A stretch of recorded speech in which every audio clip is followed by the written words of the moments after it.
Welcome to the Money and Meaning Show with Jeff Bernier, a show dedicated to helping you gain the confidence and freedom to lead a life of personal significance and help you get your actions and resources in alignment with what matters most.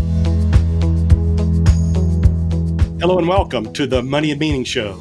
My name is Jeff Bernier. I am your guide and host as we have our periodic conversations around money and meaning. How do we create the financial confidence to go live the second half of our lives, our second act, with meaning and purpose? So how do we create the financial capacity to go do what we're called to do? So that's what this show is about. And I don't want to spend a lot more time on that right now because I really want to get in to talking to my guest. I have a guest on today that I have wanted on this show for a long, long time.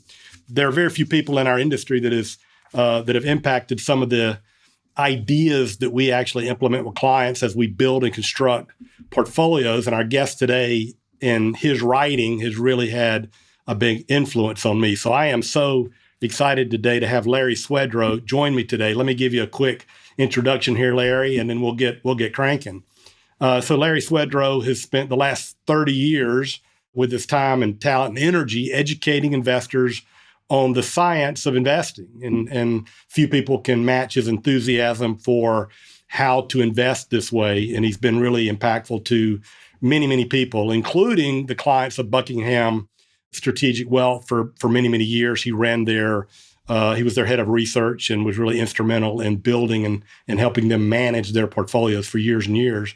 Larry was one of the first authors to publish a book that explained the science of investing in layman's terms. That book was the only guide to a winning investment strategy you'll ever need. And that was published all the way back in 2005. Since that time, he's written 17 or co-authored 17 more books. Two of my favorites are The Incredible Shrinking Alpha and The Complete Guide to a Successful and Secure Retirement, which we'll talk a little bit about on the show. He just released earlier this year Enrich Your Future, which is another great book on the investment process and how to invest successfully over the long term. Larry's dedication to helping others has made him a sought-after national speaker. He's made appearances on national television shows airing on NBC, CNBC, CNN, Bloomberg Finance. He's a prolific writer. He contributes to Morningstar, Wealth Management Magazine, The Evidence-Based Investor, Financial Advisor Magazine, Alpha Architect, Seeking Alpha, and many, many others. So please join me in welcoming my friend, Larry Swedroe. Thanks for being here, Larry. My pleasure, Jeff. Yeah, great to have you on. I love to start these discussions, though, with a little bit about you and your family and your career path. So do you mind just giving us a brief introduction to who Larry is and kind of how he got to here? Yeah, well, most people by the time I get to this point already know that I grew up in the Bronx, New York. So you can take the boy out of the Bronx, but not the Bronx out of the boy. Yeah. I was a beneficiary of the great New York City public schools and basically free college, one of the better business schools in the country. Baruch College produced more accountants than anybody. And then I went to NYU for my master's. I spent the first 2 years of my business career at CBS helping them manage international financial risks right at the beginning of the floating exchange rate era. That was my first being part of one of 4 big revolutions in finance. But Yeah. I've been lucky enough to be in the right place at the right time. Did that for 2 years, and then Citicorp hired me as the one-eyed man in the land of the blind. I had 2 years experience and no one had much. They were building a consulting team to help multinationals manage that risk. Did that for 2 years in New York. And then they shipped me off to San Francisco to build a West Coast investment bank, run a foreign exchange trading room, fund an offshore bank, all at the age of 25. Wow. And so I did that for 8 years. And there I was part of a second big revolution in finance, which was the creation of what Warren Buffett famously called weapons of mass financial destruction. Some of these derivative securities which are just like a good racing car. A fast engine is a great tool, but put it in the hands of a drunk driver, you get in trouble. These are weapons of mass destruction when they're used improperly. Yeah. But we created tools that help people hedge floating rate debt, converting it into fixed rate through swaps and other transactions, and created interest rate ceilings and floors and collars and stuff. So I was lucky enough to be part of that. And then I left to join Citicorp Mortgage. It was time for me to do something different. And Louis Ranieri at Salomon Brothers had just invented the mortgage-backed security that was private other than Fannie Mae and Freddie Mac. So my boss at Citicorp asked me to join him at the homeowners. I didn't even know there was a T in mortgage, but I did join there. We ultimately left 2 years later to start a company called Prudential Home Mortgage. And so that was the third big revolution. I was in charge of managing all of the credit risk, all of the interest rate risk, the funding of the mortgages there. So that was the next big revolution. So that's three. Right. And then when we sold Prudential Home Mortgage, I was going to retire and go teach. I had guest lectured at Stanford, some other places. And that's really what I love doing, is teaching and helping people understand finance and stuff. But friends of mine, someone in the same position around the same time that you started your firm, they were accountants and they decided to help their clients implement financial plans rather than turning it over to some stockbroker or some insurance agent. And then the plans would be filled with high expense, poorly performing product. So they told me what they were doing. I said, great, you guys are great financial planners. I bring all of this risk management experience, and my education formally was in finance and investing. So I joined them just at the time, this fourth revolution in finance, which you've been a part of, when Gene Fama and Ken French created the first real factor models, which ultimately led to an expansion of the whole modern portfolio theory and risk parity strategies and all kinds of things. So that's what I did for the last 28 years, and including writing now 18 books. Right. And my first book, you cited the second edition. The first edition of that book was actually published in 98. I'll just cite one other interesting statistic. We made the decision, like you and your firm, that the evidence, even by 98, was showing that only about 20% of active managers were outperforming their appropriate risk-adjusted benchmarks. Charles Ellis famously wrote a book called Playing or Winning the Loser's Game, meaning it's possible to win by picking stocks and timing the market. But when 80% fail and there's no way to identify the few winners ahead of time, that's a loser's game. The best thing is not to play. And even that 20% was an overstatement, because the highest expense for active managers for taxable accounts is taxes. Once you took taxes into account, it was more like 10%. Yeah. By 2010, that number was down to 2%. Right. In famous papers. So I spent my time doing that. So you spent 28 years helping them build these smarter, basically, portfolios that could actually deliver the financial planning results that they were looking for. Let's call them smarter strategies with better, so avoiding the high expense of active management and targeting traits that stocks had, that the same traits that Warren Buffett had been touting for 50 years before the academics discovered them. Then you could build portfolios now that own the same types of stocks that Warren Buffett did without paying high active management fees. Yeah, I want to get to that in a moment. Before I do, though, tell me, you have been a prolific writer and a teacher. So what is your why? What gets you excited about getting up every day today? What gets you juiced? Because, you've been at this a little while. And I know you're a big tennis player. I guess you don't play tennis every day, but maybe you do. It's not tennis, it's pickleball, where I have a court on my driveway. But what gets you? What's your passion? What are you passionate about? Yeah, I think my generation is probably the luckiest generation maybe on the face of the planet. Uh, I grew up, lower middle class family, sleeping in the kitchen the first few years of my life, but we weren't poor. I had 100 friends when I walked out on the street to play with. Didn't know we didn't have a lot of money or anything, and had a great education, which was basically free right until my MBA program. And I had this great opportunity. This was a land of equal opportunity, at least at that time, not equal outcome, but a focus on equal opportunity. And when I was 45 years old, I'd been in the right positions and was able to be part of a team that took a big risk.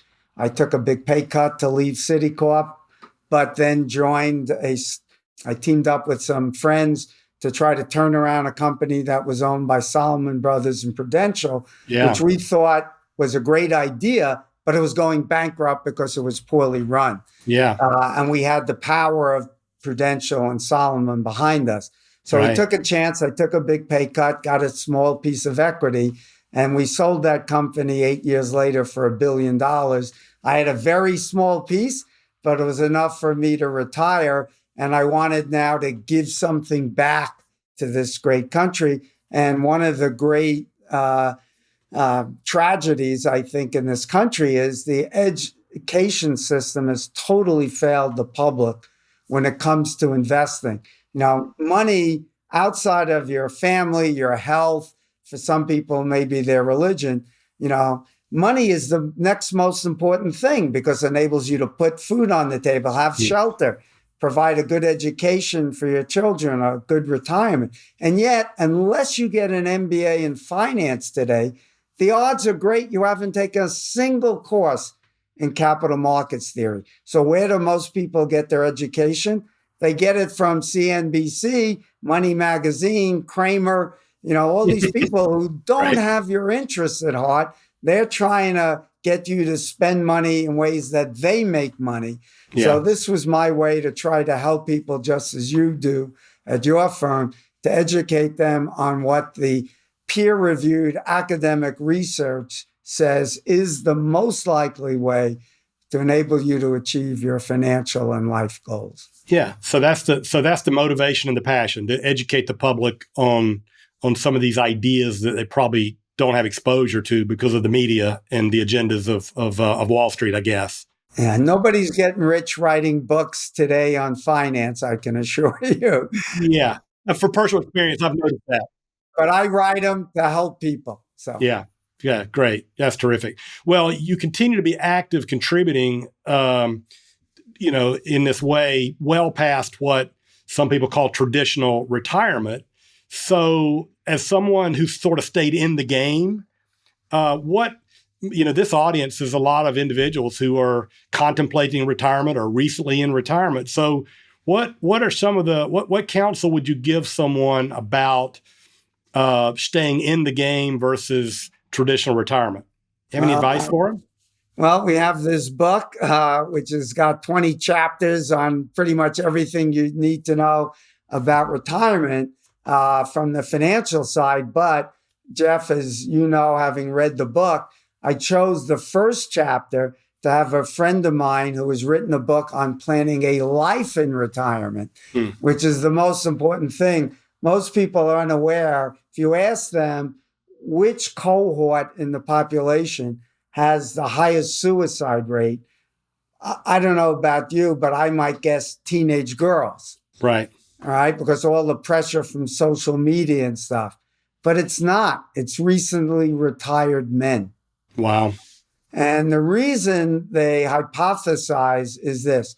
Once you have sufficient money to put food on the table, you don't worry about that. Your health care is taken care of, those things. Once you have that Maslow's hierarchy of needs, right? I mean, you can get the same fun playing a municipal golf course for $25. You get the same sun, the same good conversation as playing at Pebble Beach. Now, Pebble Beach might be a little more fun and a little more interesting, but that's not really what drives the life. You see if you can identify there's only two things that really determine whether people are happy or not. Because in the US, once you're above about $80,000, now that depends upon where you live. Obviously, in Hope, Arkansas, maybe it's less. New York City, maybe you need 200,000. But above that level, there's no increase in the average level of happiness. So what are the two key things that drive or determine whether you're happy or not? Well, I'm going to cheat because I think I know some of the data. I think relationships is one of those. And purpose, maybe, or health. Right. You're right. Well, health is the assumption, right? That's something, right? So the two key things, the way I say it is, how many 3 o'clock in the morning friends do you have? Right. So who could you pick up in an emergency? Hey, my wife needs help. Can you come over and, watch the kid, whatever? Right. That's number one. And two, what I call a reason to get up in the morning. Right. So that it could be being a candy striper at a hospital, taking classes and learning a language or history at a university. I had two uncles who did taxes in retirement. They went to H&R Block and learned how to do taxes. Whatever it is that keeps you engaged, gives you a sense of fulfillment, keeps you engaged socially, gets you out of the house, all of those things. And this is my way of doing it. I retired, if you will, a couple of months ago, and I'm still spending the same time reading the academic literature, writing articles for Morningstar, Financial Advisor, Wealth Management, Alpha Architect, etc., because that's what I enjoy doing. It helps me manage my own assets, and then it also enables me to help others. I don't go to bed at night until I answer every single email. All my books have my email in there. People write me. I get emails from all over the world. Yeah. You've been very generous and responsive to me over the years, which I really appreciate. So that's part of the psychological. So let's talk about the challenges that the new retiree faces going forward. I think you might have called them the horsemen of the apocalypse in the book or in one of your articles. So what are the financial challenges that my hero is facing? Because that's who I'm talking to. I'm talking to the individual that has these psychological challenges about who am I now that I'm no longer senior vice president of marketing, and what do I find that gives me joy and meaning and purpose, and do I have any friends? But there's also financial challenges. What have you identified as some of the primary financial challenges that they need to face? Yeah, let's touch on just very briefly, because the first chapter, again, is about planning a life in retirement. And it's really important.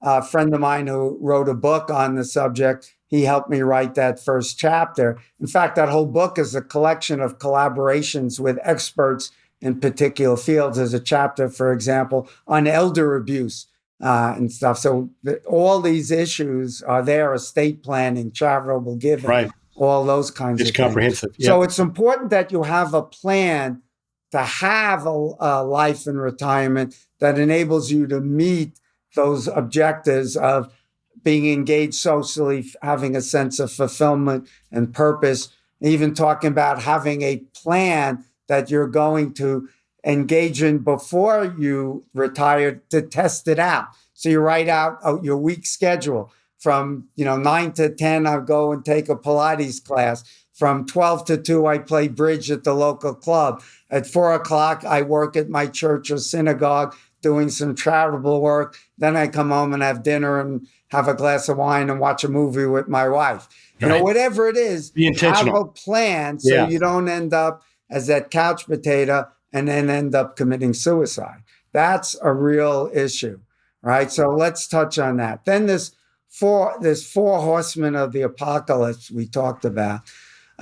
So in that book, which was written in 2020, okay, so the first horseman we talked about is the fact that we're living a lot longer. When I was growing up, I hardly knew anybody who was like 70 or 75 years old, right? Today, I think 75 is pretty young because once you reach age 65, if you're an average, healthy, second to die married couple, life expectancy is almost 90. And now we're having new drugs and artificial intelligence, probably likely to extend that even more. So maybe 30 years ago, you had a plan for 10 or 15 years. Now you really probably have to plan for 30 or more if you're in good health. And then there's a second related problem, which is the most difficult thing for us to face. We even have a chapter in the book to address this, is as you age above like age 75, the risk of Alzheimer's or dementia increases dramatically. And unfortunately, we often don't recognize, we're not aware of having these problems. We resist help. So you really have to have a financial plan ahead of time that enables your spouse or a friend. Both my wife and I have in our estate plans that either of us can require the other to get a medical exam that we pass, or we lose our rights to our bank accounts, brokerage accounts, anything that we can sign for. So you can't resist it. If you resist taking the test, you lose it. And that's really to protect the asset so you don't get scammed by people who are well aware and targeting the elderly. That's a really important chapter in the book. So that's two horsemen. Third horseman was that equity valuations had risen dramatically over time. So historically, the S&P 500 had returned 10% a year. But a big chunk of that was because the average PE was about 16. Now, if you invert 16 to get an earnings yield, that's an earnings yield of 7%. Over the long term, that's the best predictor we have of real stock returns. And guess what? Stocks had returned 7% real, and we had averaged 3% inflation. So you got 10. But today, the PEs are dramatically higher, which means that future expected returns to stocks are now much lower. And that's compounded by the fact, as we just mentioned, you have to have your money last a lot longer. Now, the next horseman was that bond yields had collapsed.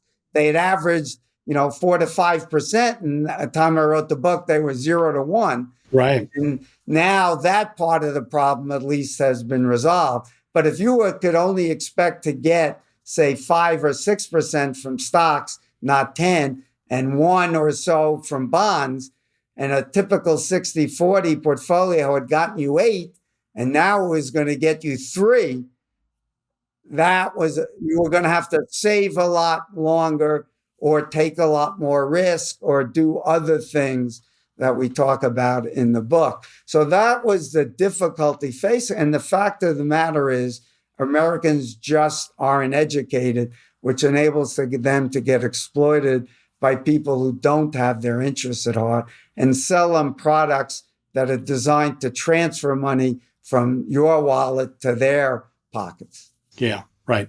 Well, you and I use investment strategies or a philosophy that uses the academic research to help inform how we do things. And, a term that many of us use is evidence-based investing. So how would you define what evidence-based investing is for a layman on the street? Yeah. So my newest book is called Enrich Your Future. And it's a collection. It's my favorite book. It's a collection of about 40 stories that I've developed over the years because I learned, so a wise man had once told me when I was a young man, that if you tell someone a fact, they'll learn. If you tell them a truth, they'll believe. But if you tell them a story, it will live in their heart forever. That's why preachers are great. They tell stories, right? Yeah. Yeah. And so I try to develop stories to help people learn how to think about investing. So if you can understand something related to cooking, then because the principle is there, then you could take that same principle and add it to investing. So for example, salt is not sweet, right? But if you want to sweeten a cookie, you add a little salt. You want to sweeten melon, you sprinkle a little salt on it. So it's try to teaching people it's how ingredients mix that determines their riskiness, if you will. and how they impact the whole portfolio. Well, the same thing is true, of course, with stocks. It's the important thing is how things mix with each other. So I use those stories. So the example to answer your specific question on evidence-based investing, I like to use this analogy. So Jeff, you're not feeling well. You got aches and pains. It's going on a little too long. You get a little worried about it. So you decide to go to the doctor. You sit down, the doctor, you tell him all your symptoms. He puts you through a battery of blood tests and other tests. And then he calls you in, sits down and says, Jeff, here's a result of the test. And he turns around and pulls out a copy of Men's Health magazine or Reader's Digest and says, based upon your results, Jeff, here's what I think the problem is. Here's the treatment. How you feeling? If he's basing his advice on Reader's Digest? Yeah, or Men's Health. Oh, man, not very good. Right. So you're being an intelligent person, decide I ought to get a second opinion. This time you go to another doctor. She puts you through the same series of tests, only this time when she's completed them, sits you down. Jeff, here's the results, and pulls out a copy of the New England Journal of Medicine and says, this is what the journal says. Based upon these test results, there's a 2/3 chance that your condition is this, and the best treatment is X, and we're going to try that first. If that doesn't work, the next most likely problem and solution is this. We're going to try that. How do you now feel? Much better. Right, because one is evidence, peer-reviewed, right? Yeah. It's science. Now, finance isn't a hard science like medicine. We can't have control groups and things like that. But we can use the same scientific principles and testing, right, to do that. So the equivalent of the New England Journal of Medicine in our world are journals like the Journal of Finance, the Journal of Portfolio Management. In my books, for example, my book, Your Complete Guide to Factor-Based Investing, we cite over 110 academic papers citing, here's the literature, here's what it found, and here are the implications for you. So that way you can make an intelligent decision without having to read 70-page dense academic journals. Right. And that's what my books are filled with. Here's what the evidence says. Here's the implications. And here's what you can do about it. Yeah. So it's based on the academic literature, the peer-reviewed, and data, not my opinions or your opinions. Right. Yeah. Interesting. So, yeah. So one of the things in your writing, we've spent the last 30 years in the financial planning or investment management business, having this wrestling match between what we used to call active and passive. And I know your definition of passive is a little different than some, I think. Tell me how you define active management versus passive management. Right. Well, unfortunately, there is no one definition. I happen to like Gene Fama, who's really probably the father of much of modern financial theory. He's considered the father of the efficient market hypothesis. And he defined active management in this way: no individual security selection and no market timing. Okay. So let's use an index fund. So that's his definition. That's his definition of passive? No, of passive investing. So active would be individual security selection and or market timing. Yeah. All right. Now, the only purely, totally passive strategy, I would argue, is a total stock market fund. The S&P 500 is an index fund. Now, there's no individual security selection being done by you, Jeff, if you invest in that fund. But it's not the 500 largest stocks even. There's a committee that's choosing it. And why 500 stocks, not the whole market? There's a Russell 1000, right? For small caps, you can own an S&P 600. You can own a Russell 2000. There are other indices like the MSCI. All of them would meet Fama's definition, but they have different fund construction rules that they decide this is what we're going to use for our universe. Well, there is some judgment. There's some judgment, hopefully based, in the case of the fund families we use, it's based upon peer-reviewed academic literature. So for example, the Russell 2000 is the smallest 2,000 of the largest 3,000 stocks. It's an absolutely stupid index. Nobody should use it, but it's purely passive and there's no stock pick. But it's underperformed similar indices by as much as 2% a year for a decade. And that's why Vanguard stopped using it and switched. So one reason is it's transparent and everyone knows what's going to happen. And all the funds that replicated, say on, just making it up, on July 1st, they're going to have to sell stocks that are going to leave the index and buy stocks that are entering it. So what do the hedge funds and high frequency traders do ahead of that date? They front run it. So they drive the prices up, they get them, and then you have to buy them because they know you're going to buy them. And the ones that you're going to sell, they're front running your sales and they're going to sell them and you underperform, right? So there are also other stocks, just a simple example. There's a whole group of stocks that the term I use are lottery pick stocks.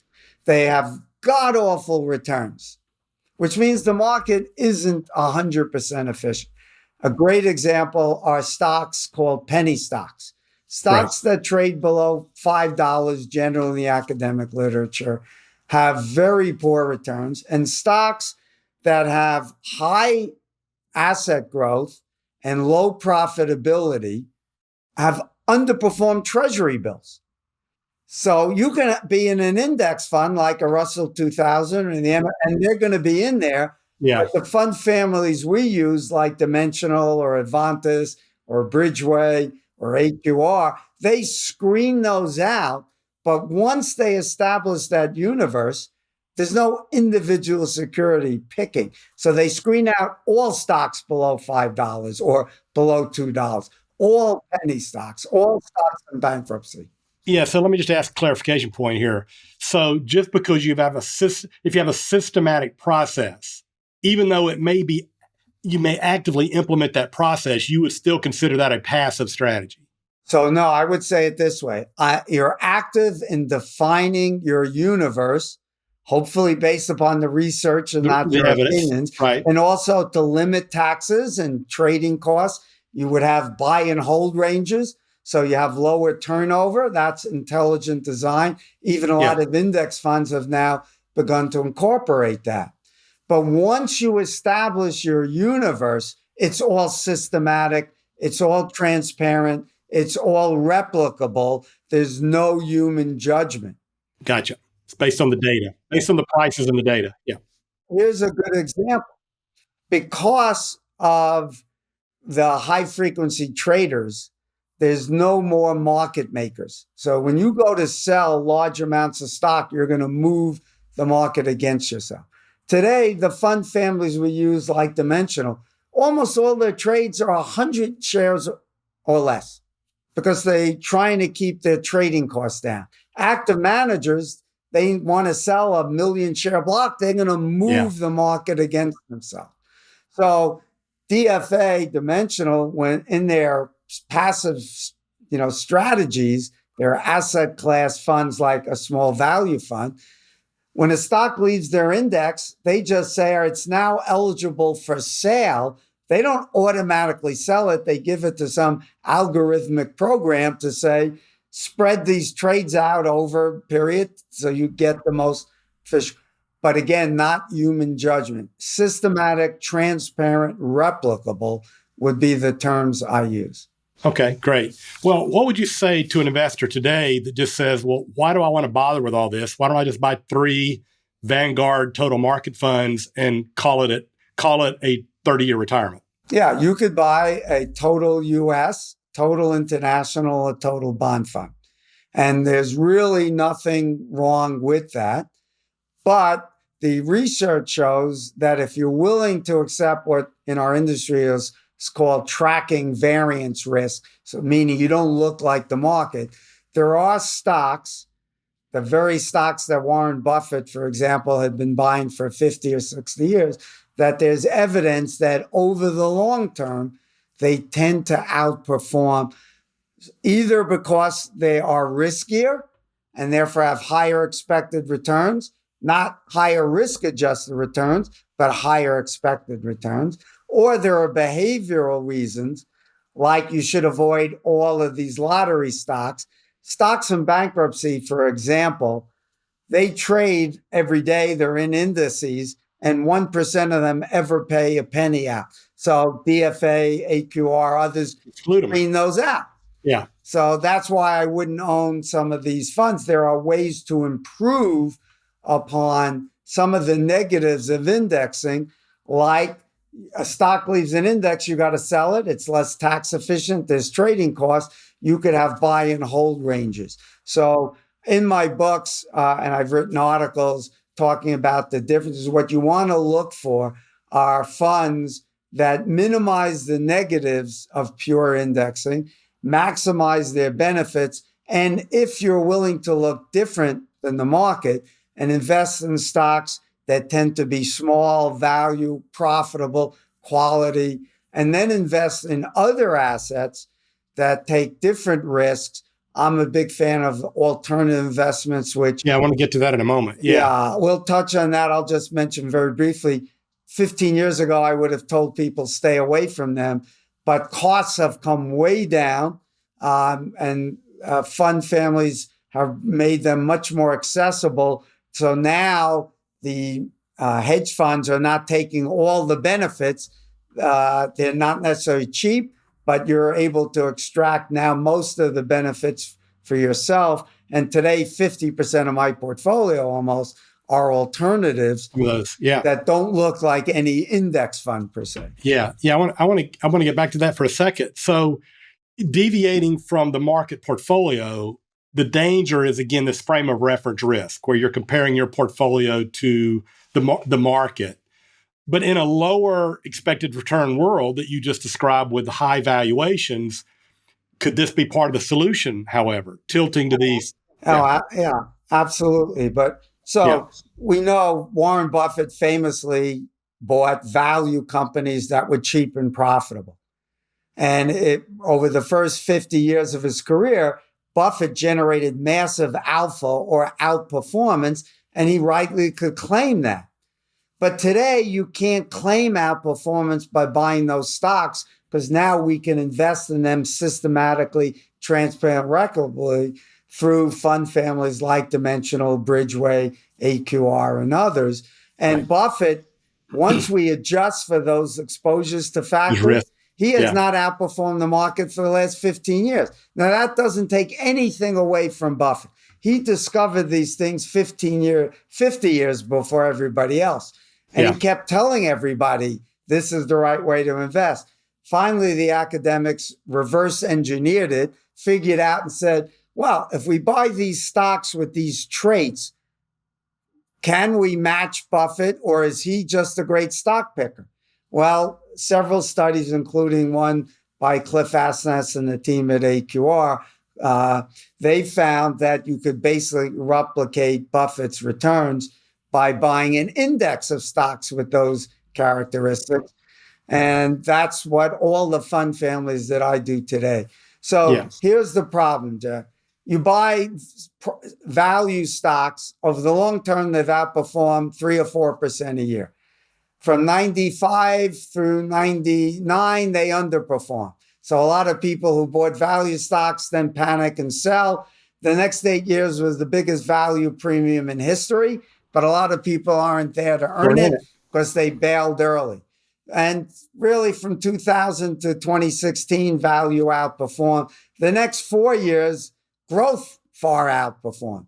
So if you wait 16 years and now you finally give up, when now you go to value, you miss that and you underperform. And now again, you're faced with that dilemma. The last 7, 8 years, value is underperformed. You have to understand, you have to have a strategy and stick with it because you cannot time these things. Yeah. So how do you determine, or how does an investor determine how far they should tilt from the market portfolio, given that concern? The answer is really a good part in my book, Reducing the Risk of Black Swans. So I show how you can reduce the downside risk of a portfolio by owning higher expected returning equities, meaning the equities you own have higher expected returns. Over the long term, for example, stocks got 10, say small value stocks, just to make the math easy, got 14. Okay. And let's say bonds got 6 to make the math easy. Okay. Well, a 50-50 portfolio of 14% small value and 6% bonds got you the same 10 as 100% stocks. But in 73-4 in 2000 through 02 and in 08, right? You were much better off with less exposure, even though small value underperformed. It underperformed by a little bit, but now your safe bonds bailed you out because you now were sitting. So you were much better off. And so, but the problem is you have to be able to stick with that discipline over the long term. Yeah. Well, the question I get a lot recently is, some of these premiums have not paid off recently, including even being more diversified in things like international. Yeah. So what do you say when someone says, look, you just look at the last 10 years, I should have just bought the S&P 500 and be done with it. How do you, and if I hadn't tilted to these value or smaller companies, how do you address that with them? Yeah. And then someone says, I'm 65 years old. I don't have 30 years to wait or whatever, right? Yeah. Well, this is the biggest problem for investors. They do not understand that when it comes to investing and in risky assets, 10 years is, well, let me say it this way. They think 3 years is a long time, 5 years is a very long time, and 10 years is infinity.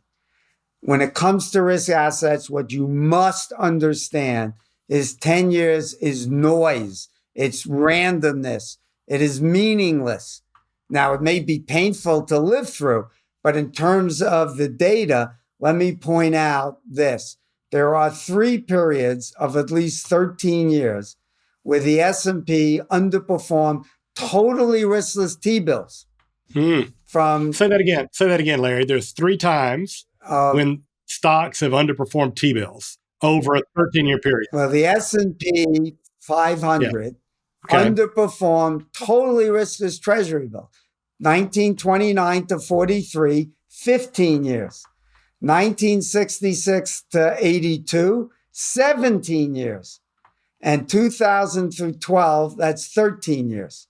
So why should you panic and sell? Now, let me give you one other bit of data, especially because now we're in an age where large growth happened to outperform, as it did in the 60s and as it did in the late 90s. These things go through cycles which are non-forecastable.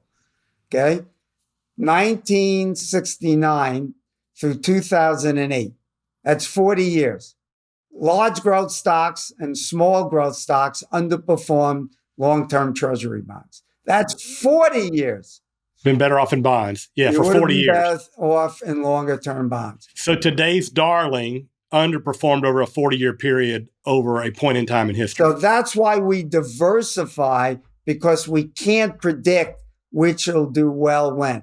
Now, today, probably the smartest investors are the big pension or endowments of the Yales and Harvards of the world. They hire world-class scientists and PhDs in finance to manage. And they recognize all of these issues. They're sitting with 50, 60% on alternatives, recognizing that there are risks. And this is really an important lesson for your listeners. The most, I think, underinvested assets by retirees especially, but all investors, is missing out on what's called the illiquidity premium. There are assets that are illiquid. Investors hate illiquidity, meaning you can't easily turn it into cash. Think of an extreme example, a rubber plantation in Indonesia. It may take you years to sell that investment, okay? But you're a Yale endowment. you only spend, say, 6% of your portfolio every year. It's Right. supposed to last forever. You can take a big portion of your portfolio and invest it in assets that are totally illiquid or illiquid for years. Right. So they invest in assets with logical risk premiums and illiquid, so you pick up an extra maybe 3 or 4% a year. But because for them, it's not a risk. So let me give you a very good, simple example. Reinsurance. You invest in reinsurance, you're buying a policy from, or the risk from Swiss Re and sharing their risk. That's a contract that lasts a year. Can't be in a daily liquid mutual fund. Right. Can't be. Yeah. Right? Because the contract lasts a year. Some of them last 3 years. Right? Yeah. So that has to be in what's now called an interval fund. Used to be only in private equity or a hedge fund.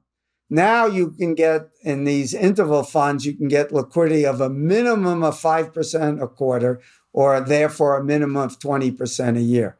Gotcha. That's an asset class that is totally uncorrelated to stocks and bonds because bear markets don't cause hurricanes or earthquakes, and earthquakes and hurricanes generally are not going to cause bear markets either. Another great example, and this is one your audience can really appreciate, is private credit. Right. And I'm talking about here high quality private credit, okay? If you look at Vanguard's high yield bond fund, that's daily liquid. You are taking some significant risk, but they don't buy junk bonds. They're buying the stuff just below investment grade. Yeah. So BB rated bonds. Right. Okay. Or triple B. Triple B. Triple B rated bonds. Okay. So that is yielding today, let's call it 8% instead of 4.5% for a 10-year treasury, just rounding. So you're getting a 3.5% premium for the credit risk. Instead of buying that, I invest in Cliffwater's private direct lending fund, which has its senior debt secured by assets and backed by private equity. The average LTV is about 40. The credit history historically is about 25 basis points in credit losses, far better than the credit history of Vanguard's fund. It is all floating rate debt with an average maturity of about 2 months, and it's yielding 12. Yeah. So I'm picking up 4% more, have less credit risk, right, and I have no duration or inflation risk, but I'm giving up liquidity. Now, Jeff, how many of your retired clients are taking more than their RMD? Well, some, but not many. Not that many. many. How many of them are taking 10% a year out of their portfolio? Nobody. Yeah. Nobody. And you could get out of Cliffwater a minimum of 20% a year. Yeah. So, well, let me ask you this. Let me ask you a question about the alternatives. Really, two questions. One is, how much capital would a retiree need in their portfolio to justify having something illiquid like that, do you think? I don't think that's the right question. I think every investor could do it. It's what percentage you want. Now, do you know what the RMD, required minimum distribution, for your listeners is for a 90-year-old? It's got to be pretty high. What do you think it is? At 90? Yeah. I don't know, 20%? No, it's about 10. 10%, okay. So if you can get 20% out of any illiquid interval fund, why can't your portfolio look a lot like the Yales and Harvard, who have outperformed because they take advantage of getting a risk premium for an asset that for them is not a risk? Now, a lot of younger investors, they maybe don't have a big portfolio yet. They may have to have reserves to meet emergencies, health, etc. So you certainly want some of your assets. So I would say keep 30, 40, 50% of your money in more liquid assets. And then you could put 30, 40, 50% in less illiquid and get big risk premium, but you're not going to look like the market. Let me give you one really important example. And this relates to what we just talked about tracking variance and poor performance, etc. So reinsurance has been around for 150 years. These companies are run by world-class weather scientists, mathematicians. They can't predict earthquakes and hurricanes with perfect precision. They use the best data and science we have. They all know that the risk of global warming is increased, so hurricane risk is up. So hopefully it's in their models as best as but they could be wrong. And they know that there's risk. So they're building that in. The fund I invest in is run by Stonebridge. Okay. The first year, the no loss return, so if there were no losses, was 15%. The expected losses were 8%. This is after the expensive. So the expected return was 7%. T-bills were running at 2%. Nice 5% risk premium. That's equity-like. Yeah. Right? But no correlation to stock or bond risk at all. So that's a great diversifier, right? And it's only half as volatile as stocks. Yeah. Now, again, the challenge is looking different than the market. Exactly. And in those years, and in those years when it doesn't work out, it could be 10% of the portfolio and 90% of your conversations with clients. Right. So this is the problem. So the first 3 years, the fund actually outperformed expectations a little bit. So maybe it generated 8 or 9%. And then it had 3 bad years, lost like 30% cumulative. Have stocks ever had worse periods than that? Yes. Of course. You wouldn't tell people to panic and bet. And what happens to valuations when stocks crash? Yeah, they get cheaper. They get a lot cheaper. That's when you want to buy. Yeah. So Stonebridge Fund had grown to $5 billion because the returns were really good, and it's a natural. 3 years later, it was down to $1 billion because of naive retail investors panicking and selling, thinking they don't understand what they're doing. Global warming. Guess what happens? What happened if you live in Florida or California? The fire insurance and prices went up. The premiums went through the roof. What do you think happened to your deductibles? They went up. They went up, right? Underwriting standards went up. You can't get fire insurance unless you have no trees within 30 feet of your house. Construction rules. You need to have storm windows. Market adjusted. So now the premiums are up and the risk went down. The fund, now 80% of the money was gone, and the fund returned 44% last year. But nobody was there to get it because they bailed. Except me, I rebalanced and bought more because the premium was much more. Yeah. All right. And this year, the fund is already up 13%, and 80% of the premiums are in the next 3 months. Now, that doesn't mean the fund will have good returns. But you're right. The problem is people don't understand. So what you have to understand is this. That's why we diversify, because every single risk asset will go through some longer periods of poor performance. So we don't put all of our money in large growth. We don't put it all in emerging markets. We don't put it all in reinsurance or private credit. I use the term hyper diversify. So when one does poorly, I can absorb it. That 30% loss that fund lost over 3 years at 10% of my portfolio was 3%. And the other assets did great.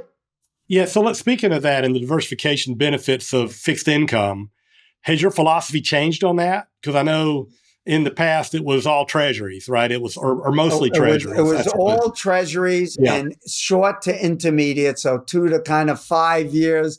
If the yield curve was steep, I maybe lengthened a little bit, went out to like 6, because the research shows, just when no one wants to buy longer term bonds, they're afraid that's when you want to go longer, when the curve is steep and you have a bigger premium. But when the curve was flat, like it was from 2000 until 2020 until 2022, then shorten up because you're not getting paid. Well, that brings up another question. So the two questions were, has your role for fixed income changed? So I'll let you answer that one first. Yeah. So the role of fixed income was to dampen the risk of the overall portfolio. So you wanted to buy high quality there. And the reason we didn't want to add other things like private credit is it was 2 and 20. And so they were taking all of the benefits. So 2% a year, 20% of the excess returns. Right. Thankfully, Cliffwater and now some other fund families have come out with much better product. The Cliffwater's fee effectively, although it's publicized at 1.6, it is in reality effectively more like 1.25, and no sharing of returns, above some hurdle rate. So it's instead of 2 and 20, it's 1.25 and 0. So now I'm able to capture. And so now with the availability, I have a significant portion of my portfolio, probably 20% in alternative types of credits that do things like litigation finance. But how will those are likely to behave in a bad economic environment? So a recession, are they good defense for equities in a recession? Right. So what you have to be aware is this. They do have some exposure to the tail risk of a weak economy, but that's why I won't invest in high yield bonds. I'm investing in only senior secured, not the lower. So if you're buying, if you're familiar with rating bonds, you're buying, let's say, double B and up. And I invest in other things like litigation finance, drug royalty financing. That's totally unrelated to the economics. So I'd avoid the junky portion of the credits and stick with one that's highly diversified. And you're basically earning a big illiquidity premium, not a big credit premium, but you're getting some credit premium because you are taking some risk. Yeah. If you are in public markets with bonds, would you use systematic strategies that try to take advantage of the yield curve and the credit differentials that you were just talking about? Yeah, there's nothing wrong. Dimensional fund advisors runs funds that shift yield curve systematically based upon Farmer's research that says when the curve is steeper, you go a bit longer. They will only extend maturities if you're getting an extra 20 basis points a year, for example, and they'll shorten up. Nothing wrong. That's a good way to do it. Another way is you could save their expenses and just buy treasuries or tips yourself, and you save the expenses. Yeah. So that's another good option for those who are willing to do it. Yeah. So let me bring this around third here on a couple of behavioral things. So, there's been some research out recently from Scott Sederberg and his co-authors on basically all equity portfolios. So why would an investor not just own 100% stocks? All right. Let's see. First of all, equities if you look at the historical data going all the way back as far as we're able to see it, equities in the U.S. have provided a big risk premium. But that's not true all over the world. That could be a lucky outcome, and now the U.S. may be different. And we do know that U.S. stock returns today expected are much lower than they were historically. I think the expected return to private credit today is significantly higher than it is to the S&P 500. That's number one. Number two, having even the willingness to take risk is only one consideration. Do you have the ability to take it and the need to take the risk? So if you get bear markets, and you have to understand that stocks have dropped 50, 60% with fair frequency a number of times in U.S. markets, and it could happen again. And if you can't take it, or your job is tied to the economic cycle, so stocks crash, you're a construction worker, you get laid off, and now you have to sell your stocks to put food on the table, you can't ever recover. Yeah, so most people can't handle it. Be there. But there are assets today like reinsurance, private credit, life settlement, drug royalties that have higher expected returns than stocks, especially if you can hold them in tax advantaged accounts, and they have much less volatility than equities, but you have to deal with their unique risks, including illiquidity. So I wouldn't own 100% of them either. I don't want to own 100% of anything that to me is That's the point. dumb. Yeah, It diversify. ignores the fact that risk can show up for very long periods of time, including I gave you a 40-year period where U.S. stocks underperformed long-term treasuries. That is a risk that can happen. And, I could make a case for why you should worry about that risk now. I wouldn't make a prediction like that, but it certainly is a risk that could appear. Yeah, fair enough. And then what would you say for those that say, I want to today, we're in a new world, AI is changing the world. I want to be allocating more money to the Mag 7. Yeah. Well, before I answer, I want to give one other example so people know about this 100% equity. In 1900, the Egyptian stock market was the 5th largest in the world. Wow. Anyone want to have owned Egyptian stocks for the last 124 years? Probably not. Probably not. How if you read that research and said stocks for the long term, you should, right? You only got lucky if you lived in the US. What if you happened to have been born in Argentina, which was more advanced than the US as an industrial nation, attracting more capital in 1880 than the US? And what if you put all your money in Japan in 1980 when it had dominated the world up to then for the last 20 years? And by 1990, the Nikkei hit 40,000 almost, and it still hasn't broken it, right? That's a real problem. All right. So the Mag 7, yes, AI is clearly going to change the world. But let me ask if anybody thinks it's going to change the world in ways more radically, then let's just think of some simple examples. So in the 1840s, you want to get a letter to San Francisco from New York. How long did it take? In the 1840s? Yeah. I don't know, 3 weeks? Or maybe on stagecoach weeks or a boat around the Cape of, Cape Horn. It would take 2 months or 3 months.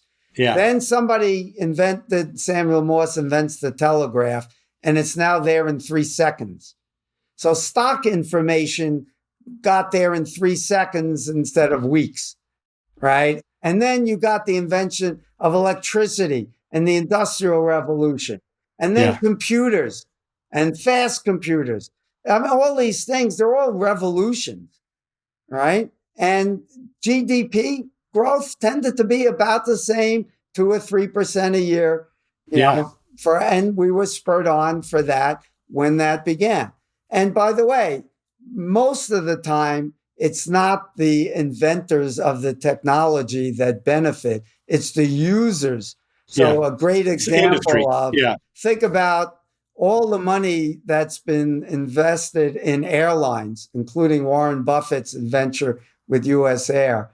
One of the great inventions, no one's ever made money really in airlines. Many of them have gone bankrupt, right? Right.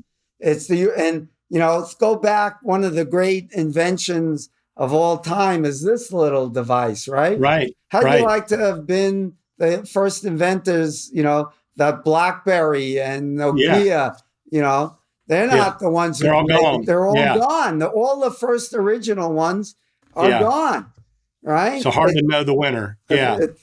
Right. We don't know who the winners are going to be. And there's something called creative destruction.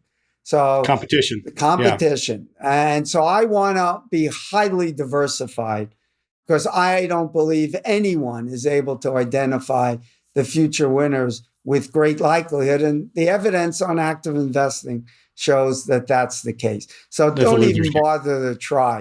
If you want to set aside a few percent as an entertainment account, buy 100 shares of NVIDIA, that's fine. Hopefully, if you go to Vegas, you don't take your IRA account. You take $500 and set it aside. And if you lose it, you got some entertainment.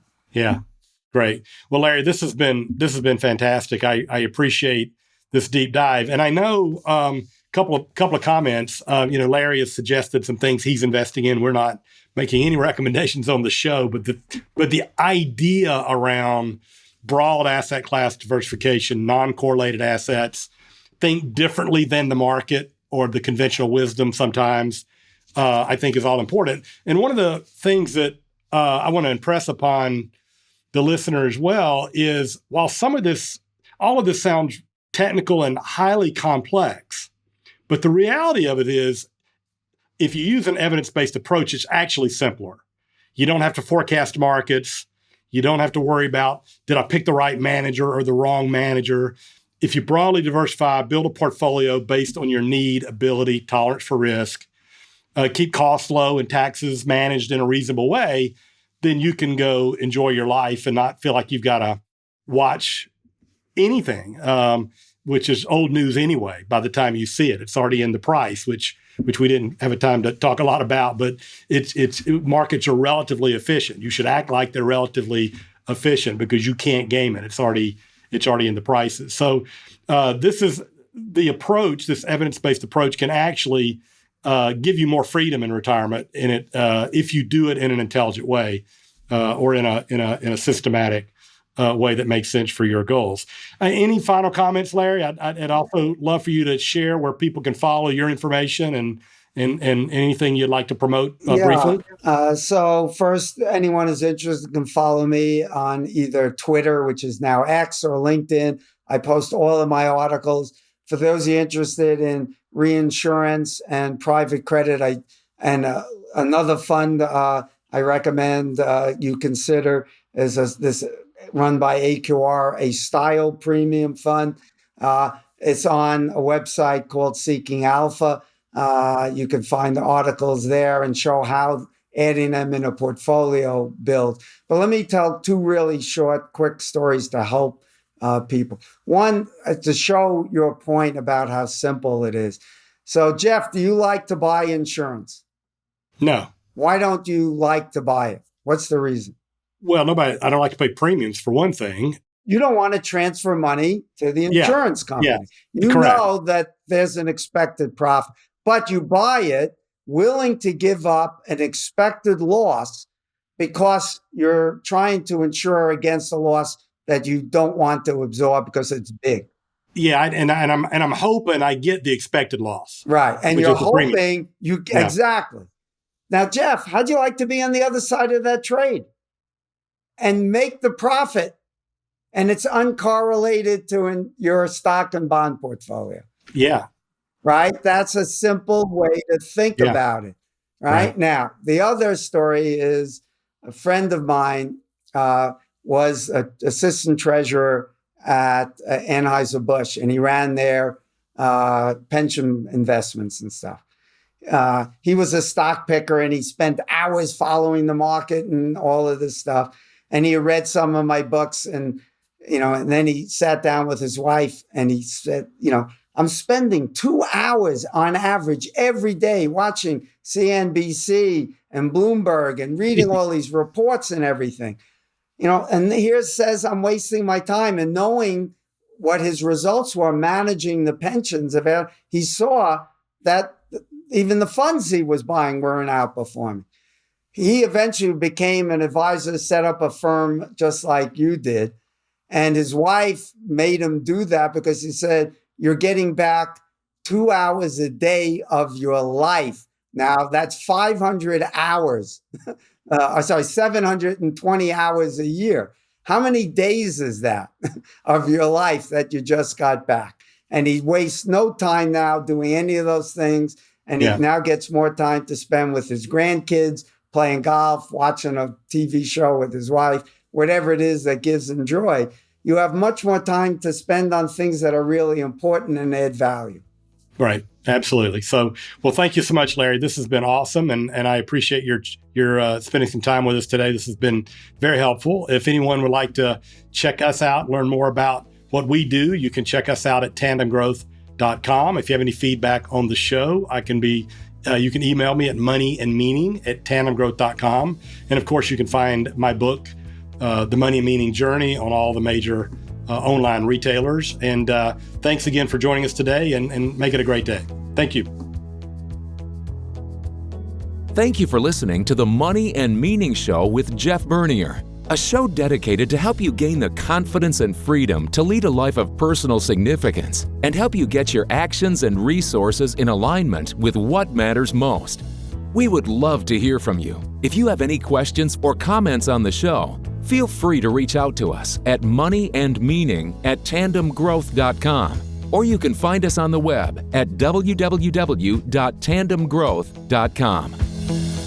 Jeff Bernier is the President and Chief Investment Officer at Tandem Growth Financial Advisors, LLC, an SEC-registered investment advisor. This show is a production of Tandem Growth Financial Advisors, LLC. All information discussed is general in nature, is provided for informational purposes only, and should not be construed as specific financial, legal, or tax advice. Listeners should consult an attorney or tax professional regarding their specific legal or tax situation. Listeners should not rely on the content of this podcast as the basis for any investment decisions. A professional advisor should be consulted and/or independent due diligence should be conducted before implementing anything discussed in this show. While information presented is believed to be factual and up-to-date, Tandem Growth Financial Advisors, LLC, does not guarantee its accuracy, and it should not be regarded as a complete analysis of the subjects discussed. Tandem Growth Financial Advisors, LLC, does not make any representations or warranties as to the accuracy, timeliness, suitability, completeness, or relevance of any information prepared by any unaffiliated third party, such as guests on the podcast, and takes no responsibility for the same.